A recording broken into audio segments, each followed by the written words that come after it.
کیونکہ آپ مسلسل ٹاپک پہ سنتے آ رہے ہیں، تو ہمارا اصل جو موضوع تھا وہ توحید تھا کہ ہم اب تک آپ کی خدمت میں عقیدہ توحید کی اہمیت اور اس کے بعد دوسرے نمبر پر اس کے اثرات بیان ہو چکا ہے، اس کے فوائد، اہمیت اس کے دوسرے نمبر پر ہے دین و دنیا دونوں میں جو موحد کو اس کا فائدہ ملتا ہے وہ آپ کی خدمت میں بیان ہو چکا۔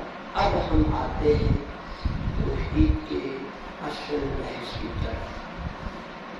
شروع میں اگر آپ کو یاد ہو تو آپ کی خدمت میں عرض کیا تھا کہ یہودیوں نے پیغمبر گرامی سے سوال کیا اور پوچھا تھا اپنے رب کے بارے میں بتاؤ۔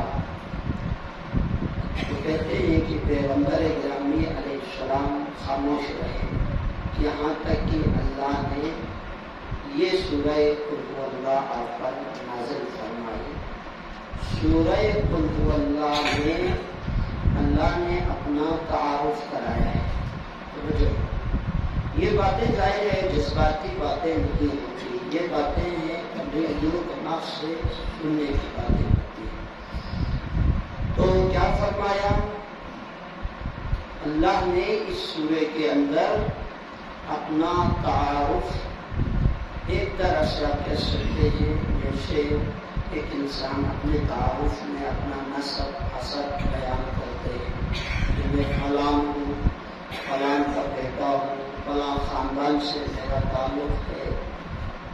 سمجھا؟ اللہ نے اس سورے میں اپنا تعارف کرایا ہے۔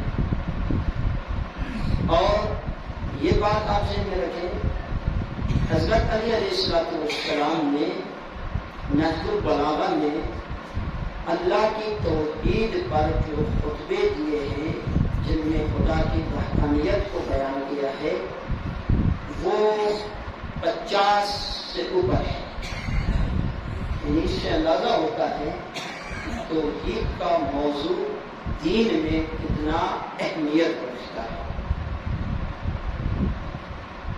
50 سے زائد خطبوں میں اللہ کی وحدانیت کو حضرت علی علیہ السلام نے آپ کو امام الموحدین کہا جاتا ہے نا، حضرت علی کو کیا کہا جاتا ہے؟ امام الموحدین، توحید پسندوں کا امام۔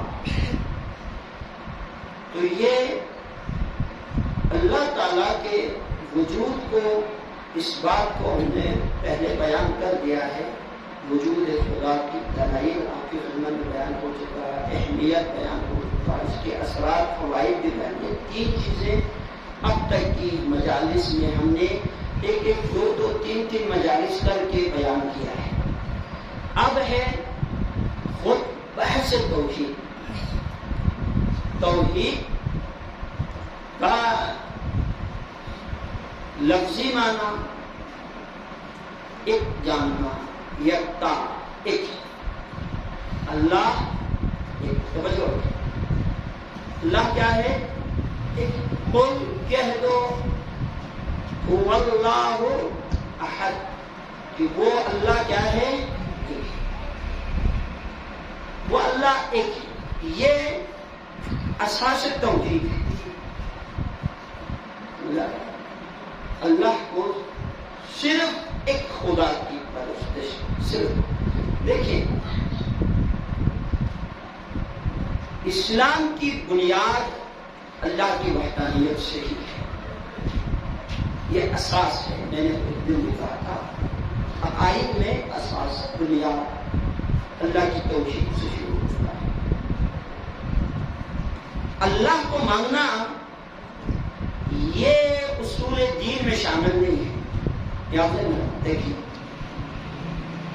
اللہ کو ماننا خدا ہے یہ کہنا یہ اصول دین نہیں ہے، بلکہ اللہ کو ایک ماننا یہ اصول دین ہے نا۔ آپ کو پتا ہے نا خدا کو ماننا یہ اصول دین میں سے نہیں، اللہ کو ایک ماننا جسے توحید کہتا ہے یہ اصول دین ہے۔ اساس، بنیاد.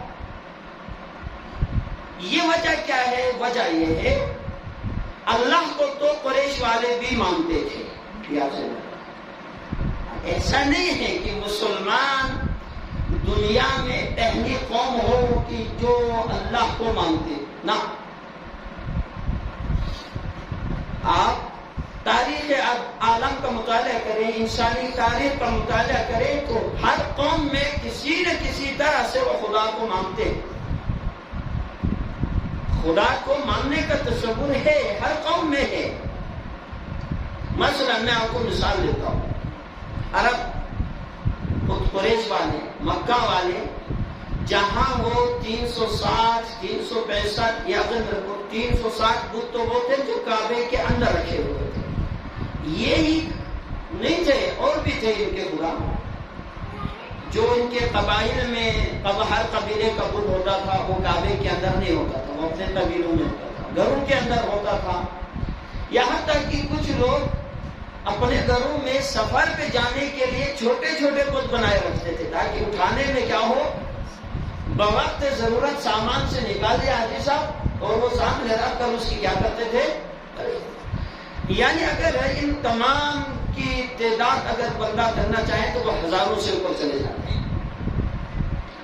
جہاں یہ لوگ ہزاروں بتوں کی پرستش کرتے تھے وہاں کیا یہ لوگ خدا کو بھی مانتے تھے یا نہیں مانتے تھے؟ جو ہے نا خدا کو بھی مانتے تھے یا نہیں مانتے تھے؟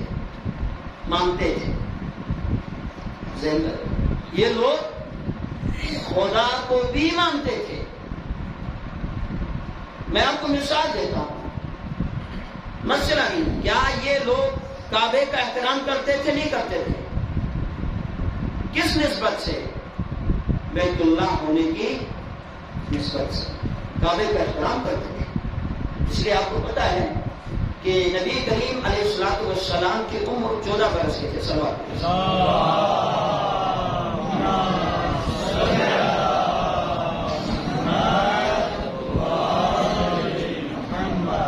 جب آپ ابھی 14 برس کے تھے اس وقت تاریخ میں لکھا ہے کہ ایک دفعہ سیلاب آیا مکے میں. سیلاب کے پانی نے کعبے کی دیواروں کو متاثر کیا، بڑھ گیا، وہ اندر تک سیلاب چلا گیا. تو مکہ والوں نے چاہا اس کی تعمیر نو کی جائے، یعنی دوبارہ اس کی تعمیر. اور حجر اسود کو انہوں نے دیوار کھول کے باہر نکال کے رکھا. جب دیوار پھر اس جگہ لیول تک آیا جتنے میں حجر اسود کو رکھنا تھا وہیں پہ آ کے جھگڑا ہو گیا. یہ تاریخ میں لکھا ہوا. جھگڑا اس بات پر ہوا، ایک قبیلے نے کہا اب یہ جو حجر اسود ہے نا اس جگہ پر ہمارا سردار رکھے گا، دوسرے نے کہا ہمارا سردار رکھے گا، تیسرے نے کہا ہمارا سردار، تاکہ یہ اعزاز ہمارے قبیلے کو ملے. ہر قبیلہ اس پہ جھگڑنے لگا، آپس میں الجھنے لگا. نوبت آئی کہ انہوں نے ایک برتن میں خون ڈال کر قسم کھائی. عرب میں خون کی قسم بڑا مشہور تھا. اس کا مطلب ہے کہ ہم خون دے سکتے ہیں، اس کام سے پیچھے نہیں ہو سکتے. اس نوبت تک آیا. اتنے میں ایک بزرگ نے جو بظاہر قریش کا ایک سردار تھا اس نے کہا ہے لوگوں ایک نیک کام پہ جھگڑنے کی بجائے تو ایسا کیوں نہیں کرتے کہ اس معاملے کو ابھی رکھیں، کل صبح جو بھی اس مسجد میں سب سے پہلے قدم رکھے گا مسجد حرم میں کعبے میں ہم اس کا فیصلہ تسلیم کر لیں گے. اتفاق یہ تھا پیغمبر اس وقت 14 برس کے تھے. آپ علیہ السلام صبح سویرے سب سے پہلے مسجد میں داخل ہونے والوں میں سے آپ تھے. سب نے یکجباں ہو کے پکار کر کہا کہ یہ صادق بھی ہے، امین بھی ہے، ہمیں اس کا فیصلہ امینوان تسلیم. نبی کریم علیہ السلام کا فیصلہ اس وقت آپ بظاہر آپ نے کوئی اعلان رسالت بھی چھوٹے ہوئے. نبی کریم علیہ السلام نے اس کا فیصلہ کہا. یہ جاتا ہے جس وقت یہ لوگ کعبے کی تعمیر کے لیے چندہ کر رہے تھے مکے میں اس وقت انہوں نے شرط رکھی تھی کہ کعبے کی تعمیر میں چندہ ہر انسان اس مال میں سے دے دے جس میں حرام کی کمائی شامل نہ ہو. یہ شرط رکھی. یعنی اس کا مطلب یہ ہے عرب والے، ابھی پیغمبر کی عمر کتنی ہے؟ 14 سال. ٹھیک، اس وقت شرط رکھی کہ حرام کی کمائی جس میں اس زمانے کے اپنے حساب سے جوا، شراب، چوری وغیرہ کی انہوں نے شرط رکھی کہ وہ مال دے دے صرف کعبے کی تعمیر میں چندے کے لیے کہ جس میں حرام کا پیسہ شامل. یہ اس بات کو ثابت کرتا ہے کہ مکہ والے کعبے کو بھی مانتے تھے اور کعبے کے رب کو بھی. یہ اس بات کو ثابت کرتا ہے. توجہ رکھیں، بات ہماری توحید کی ہے. میں نے ابھی عرض کیا اللہ کو ماننا اصول دین نہیں ہے. اللہ کو ماننا ضروری ہے، اپنی جگہ ہے. اصول دین میں سے کیا قرار دیا؟ اللہ کو ایک ماننا. توحید اصول دین میں سے، ورنہ تو عرب والے بھی خدا کو مان رہے تھے. اب توجہ کریں، ہم میں اور عرب والوں میں کیا فرق آیا؟ وہ لوگ دیگر خداؤں کے ساتھ خدا کو، اللہ کو بھی مانتے ہیں، اپنے بنائے ہوئے بتوں کے ساتھ خدا کو بھی مانتے ہیں، اور ہم صرف خدا کو مانتے ہیں. اب بات سمجھ آ گئی نا؟ ہم صرف خدا کو مانتے ہیں، وہ خدا کو بھی مانتے ہیں اور ہم صرف خدا کو مانتے ہیں اور ان کو نہیں مانتے. اب توجہ کریں، یہی وجہ ہے، یہی وجہ ہے. نبی کریم علیہ الصلوۃ والسلام نے جب توحید کی تبلیغ شروع کی تو قریش والوں میں سے گروہ پیغمبر کی خدمت میں آیا. کہا اے محمد، آپ ہماری قوم کے ہیں، آپ ہم میں سے ہیں، ہم آپ میں سے ہیں. یہ جھگڑا ختم کرتے. کیا؟ کیسے؟ کہا ایسا کرتے ہیں، کچھ وقت آپ ہمارے ساتھ ہمارے خداؤں کی یعنی جو بت ہے ان کی پرستش کریں، تو کچھ وقت ہم آپ کے ساتھ آپ کی خدا کی پرستش کرتے ہیں. یہ باقاعدہ انہوں نے آفر کی، جس کو آپ آفر کہیں گے نا، پیشکش. جھگڑا کیا ہو جائے گا؟ اچھا سب سمجھ گئے، جھگڑا ختم ہو جائے گا کہ کچھ وقت آپ ہمارے ساتھ ہمارے خداؤں کی پوجا کریں اور کچھ وقت ہم آپ کے ساتھ آپ کے خداؤں کی آپ کے خدا کو اس کی عبادت کرتے ہیں. ان کے اس پیشکش کی جواب میں، آفر کے جواب میں اللہ تعالیٰ نے قل یا ایھا الکافرون کی جو سورت ہے وہ نازل کی. قل کہہ دو یا ایھا الکافرین، اے کافر لوگوں، لا اعبد ما تعبدون، میں عبادت نہیں کروں گا ان کی جن کی تم پرستش کرتے ہو، نہ تم عبادت کرنے والے ہو اس کی جس کی میں عبادت کرتا ہوں. اب یہ تو سمجھ آتا ہے نا، توجہ رکھو، یہ تو سمجھ آتا ہے کہ پیغمبر کا یہ کہنا میں ان کی عبادت نہیں کروں گا جن کی تم کرتے ہو، یہ تو سمجھ آ گیا. اگلا ایک جملہ کیا کہا؟ نہ تم اس کی عبادت کرتے ہو جس کی میں عبادت کرتا ہوں. یہ جملہ سمجھنے کی ضرورت ہے. یا نبی اللہ وہ آئے ہی اسی لیے ہیں آفر لے کے. آپ دیکھیں وہ آئے تھے نا کہ کچھ وقت ہم آپ کے ساتھ آپ کے خدا کی کیا کرتے ہیں؟ عبادت کرتے ہیں. قرآن نے کہا ہے کہ تم عبادت نہیں کرتے ہو میرے خدا کی، نہ میں تمہارے ساتھ تمہارے خدا کی کیا کر سکتا ہوں؟ عبادت کر سکتا ہوں، نہ میں کروں گا.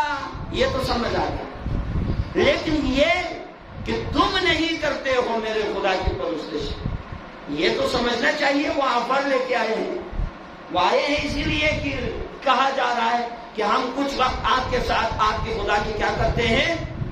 عبادت کرتے ہیں. قرآن نے کہا تم عبادت نہیں کرتے. سمجھنے والی بات یہ ہے اللہ کی عبادت اور اللہ کی بندگی تب تک بندگی سمجھی ہی نہیں جاتی جب تک خدا کے علاوہ باقی سب کی عبادت کا انسان پہلے نفی نہ کرے. سمجھ آ رہا ہے؟ ہاں، جب تک انسان اللہ کے علاوہ باقی جتنے کی بھی بظاہر یہ لوگ معاشرے کے انسان جو ان کو عبادت کے لائق سمجھ کر عبادت کر رہے تھے، جب تک ان کی خدائیت کی نفی پہلے ذہن میں پیدا نہ کرے، عقیدے میں نہ لائے، تب تک خدا کو اگر سجدہ بھی کرتا ہے تو اللہ کہتا ہے یہ سجدہ نہیں ہے۔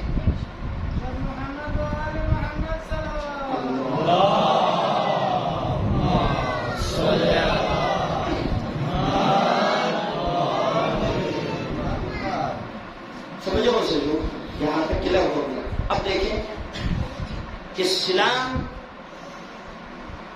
کی جو بنیاد ہے وہ کلمہ لا الہ الا اللہ، یہ بیسک ہے، اسلام کی بنیادی چیزیں ہیں جو میں عرض کر رہا ہوں۔ لا الہ الا اللہ، ذرا توجہ کریں، یہ جو لا الہ الا اللہ ہے نا، اس جملے کے بھی دو حصے ہیں۔ کتنے حصے ہیں؟ دو۔ ایک حصہ ہے مثبت، ایک حصہ ہے منفی۔ اللہ کو لائق عبادت سمجھنا یہ مثبت حصہ ہے، باقیوں کو عبادت کے لائق نہ سمجھنا بظاہر جو جملہ ہے وہ منفی انداز میں ہے۔ لا الہ، نہیں ہے کوئی معبود الا اللہ، سوائے خدا کے۔ اللہ کو مانو عبادت کے لائق ہے، اس کا اقرار بعد میں ہے، باقیوں کی خدائیت کی نفی کا اقرار پہلے لیا گیا ہے۔ یہ حصہ کیا ہے؟ پہلے لیا گیا۔ جب تک انسان اس بات پر عقیدہ نہ رکھے کہ پروردگار تیرے سوا کوئی لائق عبادت، تیرے سوا کوئی لائق عبادت نہیں، اس کا عقیدہ پہلے یہی سے شروع ہوتا ہے۔ اور عرب والوں کے لیے جہاں وہ 360 بتوں کی عبادت پہلے سے ہی کرتے تھے، فرض کرو اگر ایک اور خدا پرست ہو جاتا تو کوئی فرق نہیں پڑنا، کوئی مسئلہ نہیں تھا، 361 ہو جاتے۔ اگر وہ 3000 کی کر رہے تھے تو فرض کرو 3001 ہو جاتے نا، کوئی مسئلہ ان کے لیے نہیں تھا۔ مسئلہ تھا محمد کے لیے، کیوں؟ کیونکہ محمد کا دین وہ دین ہے جس میں ایک خدا کے علاوہ کسی اور کا تصور موجود ہی نہیں۔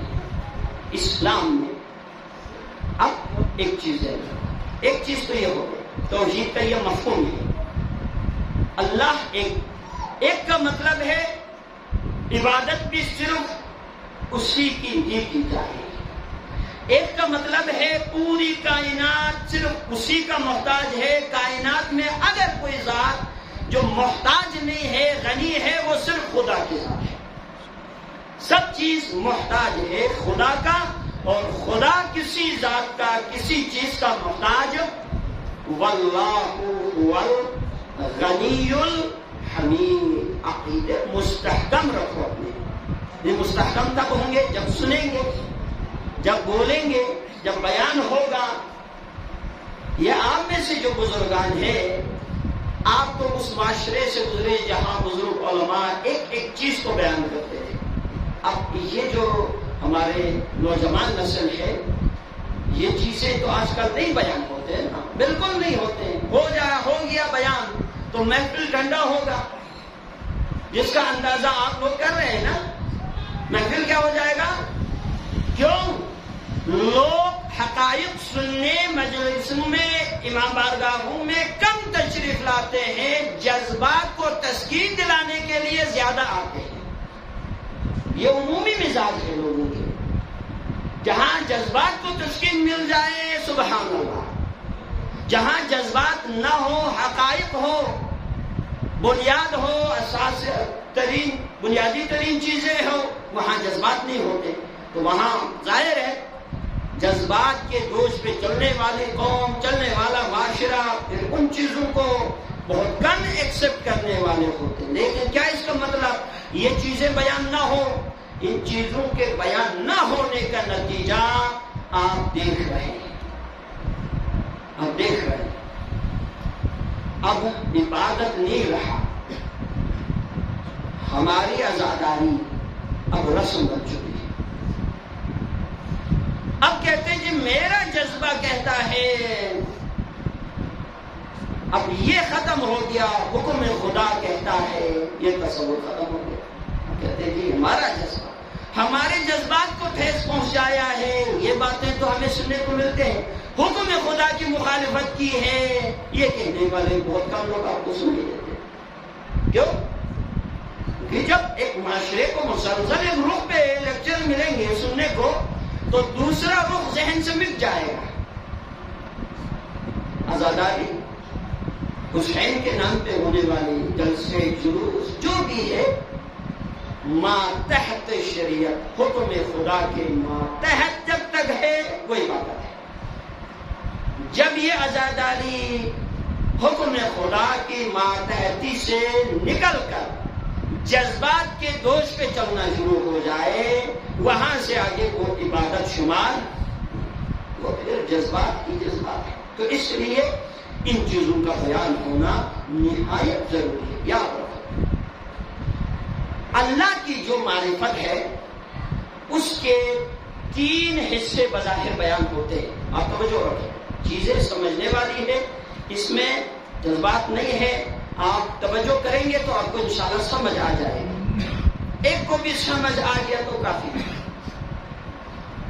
اللہ کی جو جس کو کہتے ہیں معارف الہی، معرفت، اور یہ دین کی بنیاد ہے۔ حضرت علی نے فرمایا اول الدین معرفت، دین کی بنیاد ہے معرفت خدا ہے۔ نہج البلاغہ میں اول الدین معرفت، دین کی بنیاد کیا ہے؟ خدا کی معرفت۔ خدا کی جو معرفت ہے وہ اس کے 3 حصے ہیں۔ توجہ رکھیں۔ ایک، جیسے میں آپ کو سمجھاتا ہوں، جیسے ہم میں سے مثلا ہم کسی کا نام لیتے ہیں، ہمارے ساجد صاحب کا نام لیتے ہیں۔ ایک ہے میں آپ کو ساجد صاحب سمجھاتا ہوں، یہ فلاں اتنا قد ہے، اتنی قامت ہے، فلاں کا بیٹا ہے، فلاں جگہ رہتا ہے، فلاں اس کا پیشہ ہے۔ تعارف ہو گیا نا، معرفت ہو گئی۔ ایک تو یہ ساجد ہو گیا۔ دوسرا ہے اس کی صفات کے حوالے سے، پہلا تعارف ہے اس کی ذات، تعارف ذات۔ دوسرا اس کے تعارف کا طریقہ ہے اس کی صفات بیان کروں گا۔ جی یہ فلاں کام کرتا ہے، ہاں اس کے اندر علم ہے، اس کے اندر شجاعت ہے، یہ اس کی صفات کے ذریعے ہم اسے تعارف کراتے ہیں۔ تیسرا ہے جی اس کے کاموں کے ذریعے، جی بہت اچھا مستری ہے، بہت اچھا ڈرائیور ہے، بہت اچھا کیا ہے درزی ہے، وغیرہ وغیرہ۔ یہ تعارف کے 3 طریقے ہیں، ذات، صفات، افعال۔ کتنے طریقے ہیں؟ 3۔ پہچان کی 3 چیزیں ہیں، ذات، صفات، افعال۔ یعنی جب آپ اللہ کے بارے میں پڑھیں گے، جاننا چاہیں گے، جس رب کی ہم، اور یاد رکھو بظاہر ہم مسلمان، ہمارا یہی ہے، یہ نماز، یہ مجلس، یہ نمازیں، یہ روزے، یہ اہتمام، یہ سارا کس لیے؟ بتائیں کس لیے؟ رب کی خوشنودی کے لیے۔ اس رب کو پہچانے بغیر عبادت بنتی نہیں ہے۔ عبادت بن بھی جائے تو میں نے پرسوں ایک مجلس میں جملہ عرض کیا تھا، جیسے ہر 2 رکعت پڑھنے والوں کا اجر برابر نہیں ہوتا۔ یہ سب پھر رب کی پہچان اور معرفت کے درجات اور اس کے مراتب پر ڈپینڈ ہے۔ اس لیے اللہ کی معرفت بہت ضروری ہے ایک انسان کے لیے، مسلمان کے لیے بہت ضروری ہے۔ جب ہم کہتے ہیں کہ مثلا اللہ تعالیٰ کی جو ذات خداوندی ہے، اس کے حوالے سے سب سے پہلے اس بات کو ذہن میں رکھو، جو ذات خدا ہے، ذات خدا، اس کے بارے میں یہ جو قرآن نے کہا ہے قل ہو، یہ جو لفظ ہو ہے نا، اس کے بعد اللہ آتا ہے، تو پتہ ہے نا، یعنی جہاں اللہ کی تعارف کا سلسلہ شروع ہوا سورہ توحید کے اندر، اس میں لفظ قل تو کہہ دو کا معنی ہے نا، اس کو نکال لیں، اگر قل کو نکال کر باقی آپ ہے سوچیں، وہاں سے اللہ کا تعارف شروع ہوتا ہے، تو تعارف خدا کا جب سلسلہ شروع ہوتا ہے تو سب سے پہلا لفظ کہاں سے سٹارٹ ہوا؟ ہو سے شروع ہوا۔ قل کہہ دو، ہو وہ، اللہ بعد میں آتا ہے، وہ اللہ۔ اب دیکھو توجہ کرے، کیا کہا؟ وہ اللہ، احد کیا ہے؟ ایک ہے۔ توجہ ہے نا بولتی، پوری فوکس کے ساتھ آپ سنیں۔ کہہ دو کہ وہ اللہ ایک ہے۔ وہ عام طور پر گرامر جاننے والوں کو پتہ ہے، ضمیر غائب کہتے ہیں اس کو، اردو گرامر میں بھی۔ ہاں، ضمیر غائب، وہ چیز جو سامنے نہیں ہے، کیا خیال ہے؟ اسی کو ضمیر غائب کہتے ہیں نا، وہ چیز جو سامنے نہیں۔ مثلا قرآن نے قرآن کا تعارف کرایا، ذالک الکتاب، یہ کتاب، یہ سامنے ہے، کیا کہا؟ ذالک، یہ کتاب، لا ریب فیہا، اس میں کوئی شک نہیں۔ اللہ کا تعارف کرایا، وہ اللہ۔ اب توجہ کریں، کہتے ہیں کہ یہ جو لفظ ہوا ہے نا، اس کے ساتھ اللہ نے اپنی ذات کی طرف اشارہ کیا، لیکن اس طرح سے بیان کیا کہ کسی کے دماغ میں اللہ کی ذات کی تصویر نہ آنے پائی۔ تعارف بھی کرایا جی صاحب، اس طرح سے کرایا کہ کسی کی ذات میں، کسی کی ذہن میں ذات خدا کی تصویر، سمجھ آ رہے ہیں، نہ آنے پائے۔ کیا کہا؟ وہ اللہ ایک ہے۔ کہہ دو کہ وہ اللہ ایک ہے۔ تصویر آتا ہے کسی کی دماغ میں؟ ایک شخص، یہ اصول کافی کی روایت ہے، ایک شخص امام صادق علیہ السلام کی خدمت میں آیا،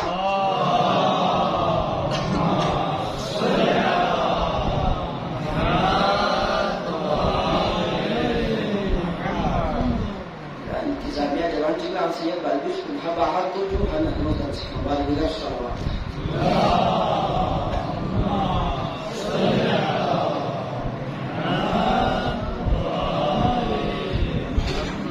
آپ توجہ کریں گے۔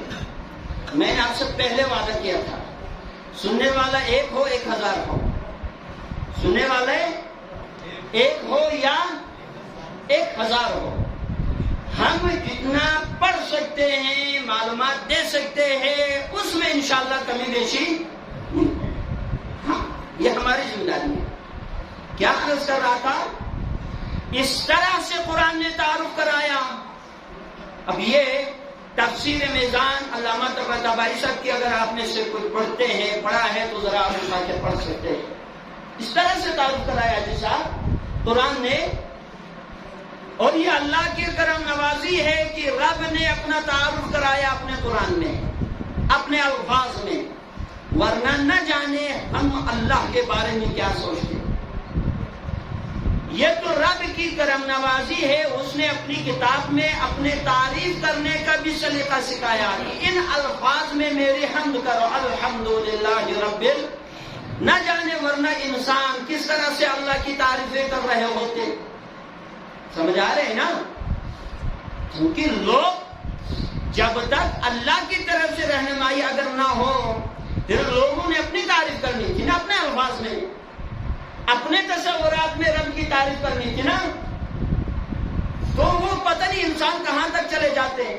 جیسے آج کل لوگوں نے ائمہ کی تعریف اپنے تصورات میں، اپنے الفاظ میں شروع کیا ہے نا۔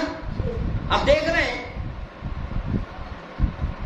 وہ جو آج کل کے شعراء ہیں، ہاں، جو قرآن اور حدیث کی رہنمائی سے ہٹ کے اپنے تخیلات میں نذرانہ یا عقیدت جسے آج کل کہتے ہیں بیان کرتے ہیں، وہ پھر ائمہ کو رسول سے آگے، رسول کو خدا سے آگے پہنچا کے چھوڑتے ہیں۔ سمجھ آ رہے ہیں نا؟ اس لیے کہ رہنمائی چاہیے، اسی لیے کہا جاتا ہے دعا کرتے ہیں نا ہم لوگ، دعا اپنے الفاظ میں، ایک تو ہے اپنے الفاظ میں دعا کریں، لیکن بہتر یہ ہے ان الفاظ میں دعا کریں جن الفاظ میں ہمارے معصومین نے دعا کی، کیونکہ دعا کا وہ سلیقہ جو معصوم کو آتا ہے وہ عام انسان ان الفاظ کو ادا نہیں کر سکتے۔ نہیں کر سکتے. یاد رکھتے رہو, یہی وجہ ہے یہ جو دعائیں پڑھی جاتی ہیں نا, یہ بھی آپ ذہن میں رکھیں. ہمارے بہت عظیم بزرگ استاد آیت اللہ سید حافظ ریاض نجفی صاحب وہ فرمایا کرتے تھے, جب تم دعا پڑھتے ہو نا, یہ دعائے کمیل, دعائے توسل وغیرہ پڑھتے ہیں نا, تو اس میں جتنے ہیں اتنے ہی پڑھو. یہ ان کا کہنا ہے, جتنے ہیں اتنے پڑھو. مثلا دعائے کمیل میں پڑھتے یا ربی یا ربی یا رب, ہم پڑھتے اس کو 3 بار تو 9 ہو جائیں گے. 3 ہے دعا کے اندر, یعنی امیر المومنین کے الفاظ میں کتنے بار ہے؟ 3. ہم جب پڑھتے ہیں تو کتنے بار دہراتے ہیں؟ 9. یا تو علی کو سلیقہ نہیں آیا نعوذ باللہ, یا تمہارے جذبات اور معرفت علی سے زیادہ آگے چلے گئے. دیکھیں بات تو سمجھنے والی ہے نا. اس لیے کہ اگر یہاں پر 9 ہی پڑھنا زیادہ مناسب ہوتا تو علی ہم سے زیادہ بہتر جانتے ہیں, وہ 9 بار پڑھتے. اب بات سمجھ آ رہی ہے نا. اسی طرح یا وجیہن, اس کو کتنے بار پڑھا گیا ہے؟ دعائے توسل میں کتنے بار ہے؟ 1 بار ہے نا. اور ہم بات کتنے بار پڑھتے ہیں؟ عموماً 3 بار دہراتے ہیں. تو کہنے کا مطلب یہ تو صرف نمونے کے حد تک میں نے مثال دی جو عام طور پر ہوتا ہے. نہیں تو دعا اتنا پڑھو انہی الفاظ میں جن الفاظ میں معصومین علیہ السلام نے اتنا ہی پڑھا ہے. اس میں کمی و بیشی نہ کر. کیوں نہ کر؟ اس لیے نہ کر, معصومین بہتر جانتے ہیں کن الفاظ کو کتنے بار دہرانا ہے. سمجھ آ گیا؟ ہاں. رہنمائی اللہ کی جانب سے اگر نہ کی ہوتی تو ہمیں معلوم ہی نہیں تھا کہ رب کی تعریف کیسے کرنا ہے, رب کے بارے میں کہنا کیا ہے. تو یہاں اس بات کو ذہن میں رکھیں, قرآن مجید نے سورہ توحید کے اندر اللہ نے اپنے تعارف کرایا, لوگوں کو اپنے بارے میں کچھ کہا, اور سب سے پہلا لفظ کہا کہ وہ اللہ ایک ہے, وہ اللہ. اس طرح سے تعارف کرایا کہ کسی کے دماغ میں اللہ کی تصویر نہ بننے پائے. وہ کہتے ہوئے, اب سمجھ آ رہے نا, یہ نہ ہو کہ وہ جو عرش پہ نعوذ باللہ. آگے بحثیں آ رہی بڑی خوبصورت ہے, اگر آپ لوگ ساتھ دیتے ہیں تو اگلے آنے والی مجالس میں انشاءاللہ ہم اس کو کوشش کرتے ہیں, اس کو کسی حد تک لے جائیں گے. ساتھ ہیں نا آپ لوگ؟ ہاں, کہ تصویر نہ بننے پائے. ایک شخص امام صادق علیہ السلام کی خدمت میں آیا,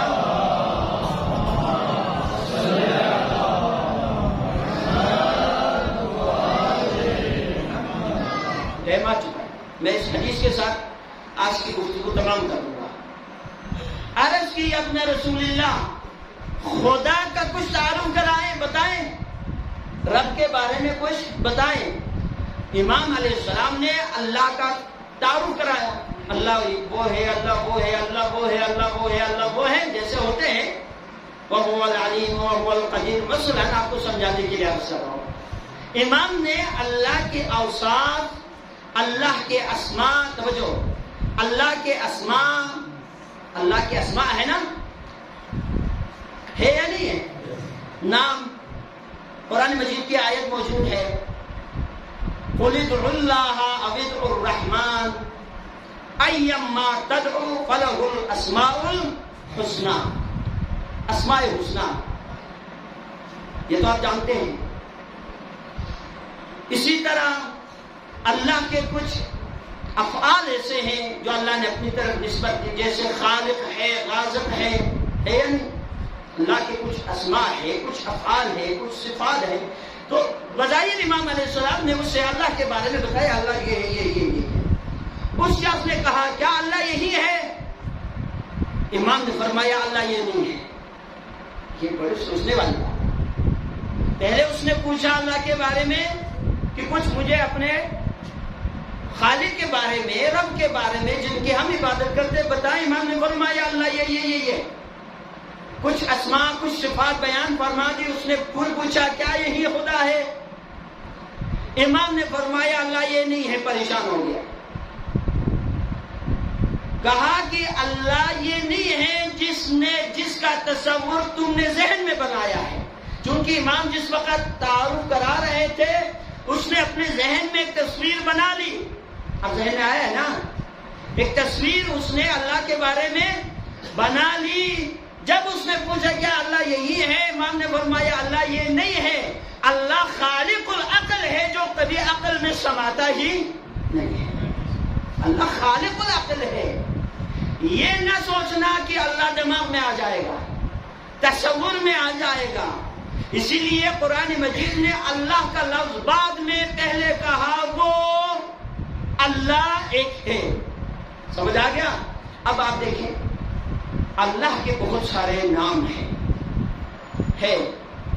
رحمان، رحیم، قلت الرحمن، کہہ دو کہ وہ رحمان ہے، یا کہہ دو کہ وہ رحیم ہے، یا کہہ دو کہ وہ کریم ہے. ہاں، جس نام سے بھی تم خدا کو پکارنا چاہو پکار. لیکن یاد رکھو اللہ کے ناموں میں سے ایک نام جس کو اسم اعظم کہا جاتا ہے وہ لفظ اللہ ہے. وہ لفظ اللہ ہے. ہو کے فوراً بعد جس لفظ کا ذکر ہوا وہ لفظ اللہ ہے. قل ہوں واللہ احد. ہو کے بعد جو دوسرا لفظ ذکر ہوا وہ یہی لفظ اللہ. دیکھیں جب ہم خدا کو پکاریں گے اللہ کے ناموں میں سے کسی ایک نام کے ساتھ پکاریں گے تو رحمان کہا تو اس میں دوسرے صفات شامل نہیں ہوں گے. دوسرے صفات شامل نہیں ہوں گے. جیسے آپ رحمان کہا تو اللہ کی جو رازق ہونے کا جو نام ہے وہ اس میں شامل نہیں ہوگا. غفور ہونے کی جو صفت ہے وہ اس میں شامل نہیں ہوتا. جبار و قہار ہونے کی جو صفت ہے وہ اس میں شامل نہیں ہوتا. لفظ اللہ کے بارے میں مفسرین کا بالاتفاق فیصلہ یہ ہے کہ لفظ اللہ کا ایک ایسا نام ہے جس کے اندر اللہ کی تمام صفات کمالیہ اسی کے اندر چھپا ہوا ہے. اسی کے اندر چھپا ہوا ہے. اس لیے جب آپ لفظ اللہ کہیں گے تو اللہ کہنے کا مطلب آپ اسے رحمان بھی سمجھ رہے ہیں، آپ اسے رحیم بھی کہہ رہے ہیں، آپ اسے کریم بھی کہہ رہے ہیں، آپ اسے رزاق بھی کہہ رہے ہیں، آپ اسے جبار بھی کہہ رہے ہیں، آپ اسے قہار بھی کہہ رہے ہیں. لیکن پھر بھی آ کر آخر میں ایک جملہ آپ کی خدمت میں عرض اور زحمت تمام. کیا لفظ اللہ کہنے سے لفظ اللہ کہنے سے اللہ کی جو تعریف ہے اس کا حق ادا ہو پائے گا؟ یاد رکھو اللہ کی تمام اوصاف صفات کمالیہ گرچہ لفظ اللہ کے اندر جمع ہے لیکن لفظ اللہ سے بھی کیا آپ کو ذات الہی کا پورا تعارف ہو جائے گا؟ کہا جاتا ہے ایسا پھر بھی ممکن نہیں. اس لیے اللہ خالق ہے، لفظ اللہ مخلوق ہے. مخلوق میں اتنی طاقت نہیں ہوتی کہ وہ اللہ کی تعریف کو پورا کر سکے. ہاں کہ وہ اللہ کے بارے میں مکمل ایک عکس بیان کر سکے کسی لفظ میں. چونکہ لفظ اللہ ہو، رحمان ہو، رحیم ہو، ہے تو مخلوق نا. یہ لفظ مخلوق ہے یا نہیں ہے؟ اللہ ان کا بھی کیا ہے؟ خالق ہے. توجہ رکھو، اللہ اس کا بھی کیا ہے؟ خالق ہے. مخلوق میں اتنی طاقت نہیں ہوتی کہ خالق کا عکس بیان کر سکے.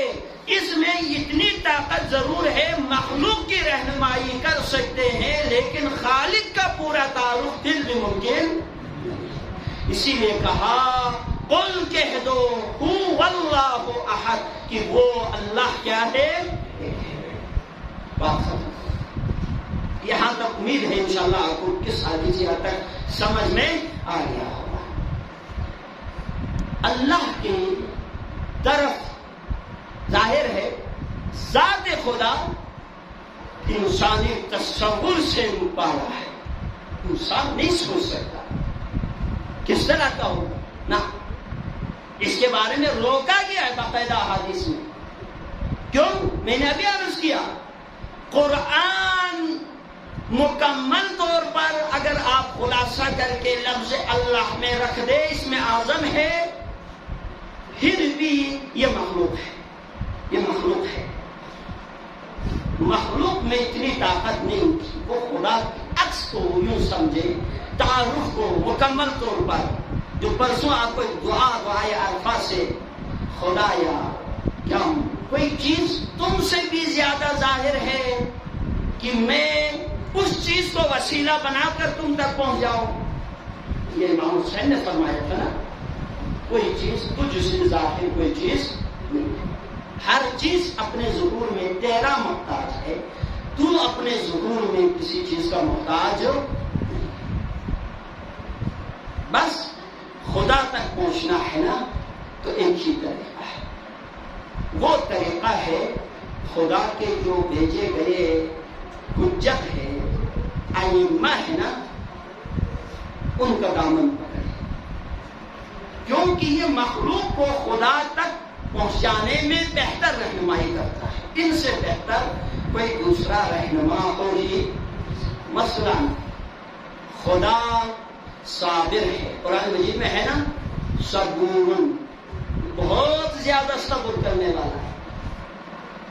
کیسے؟ خدا کے صفات کا مظہر ہے ائمہ۔ صبر خدا کا نمونہ دیکھنا ہو تو حسین سے سیکھیں۔ جب اللہ کے نمائندوں میں سے ایک نمائندے سے آپ دیکھیں گے یہ اتنا صبر کر سکتا ہے تو اس کا خالق کتنا بڑا صابر ہوگا۔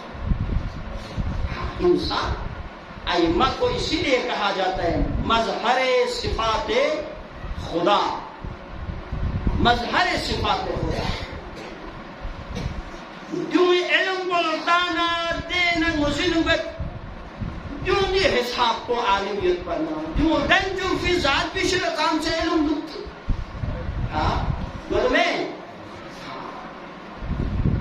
حسین کی حساب کو صابریت پنا، حسین دنجو فی بادشاہ کو جان کر صابر۔ بس جملے میں اس مسائل جو ہے ایران مسکر زحمت دلنت حسین صبر کو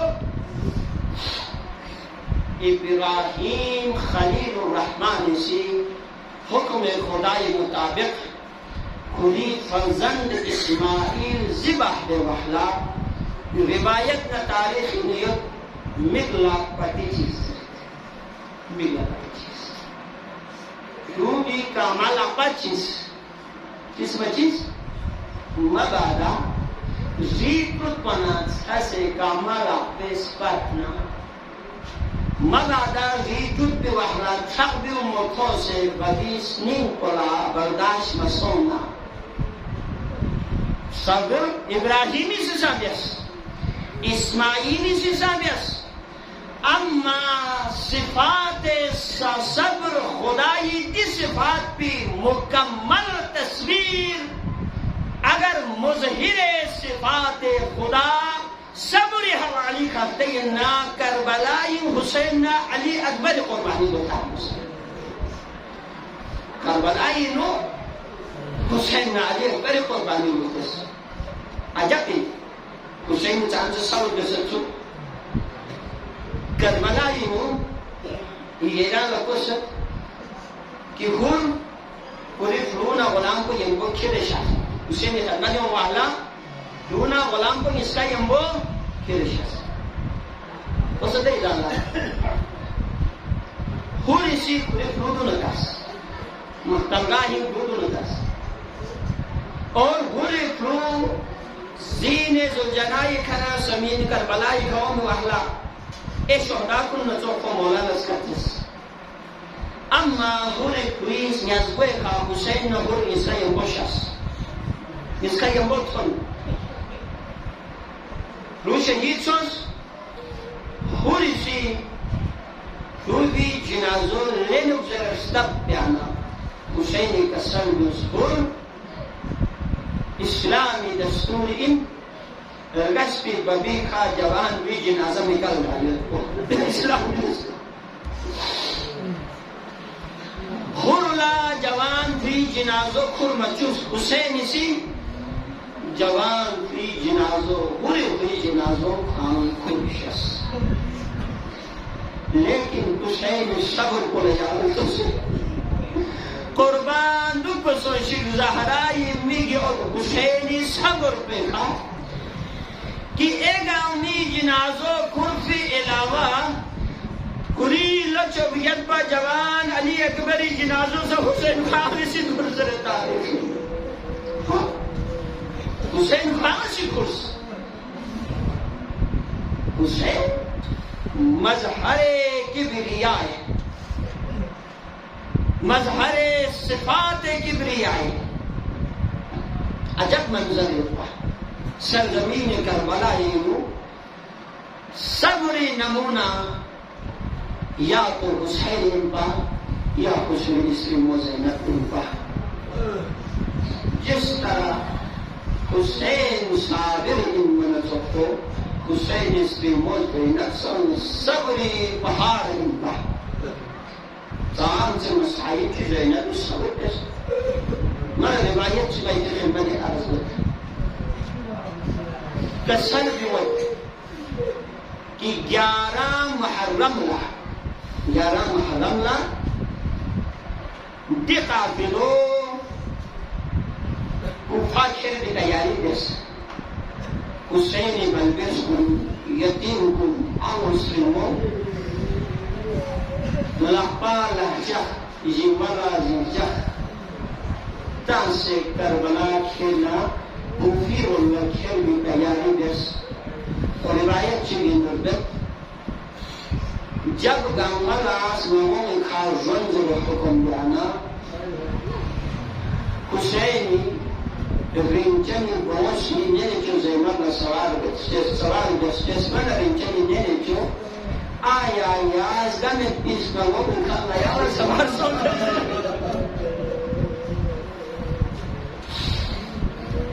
اجرکم علی اللہ چیز من رنچنی نینے چو آیا یاز دمت بیس میں وہ بکھا نلنگا سوار سوچ رزر بینا زینبی کسل بھی اصحاب وچچو حکم یو دیاس کا وہ میں خسوان سوچ رزر اور روایت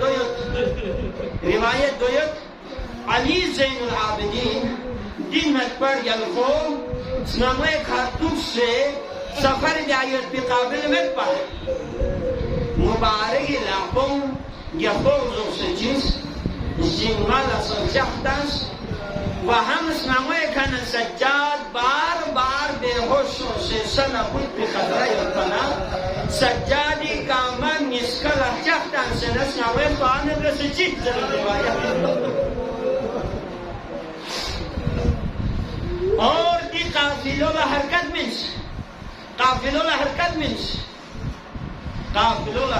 منس زینبی سی سید سجاد لا کسل جس خوشچس سجاد یعنی سی ابن سعد لا کسل جو کہ اگر نیا کربلانا گوفیر اللہ کھر بننا نیا دفچک مقتلگاہی نکھر زر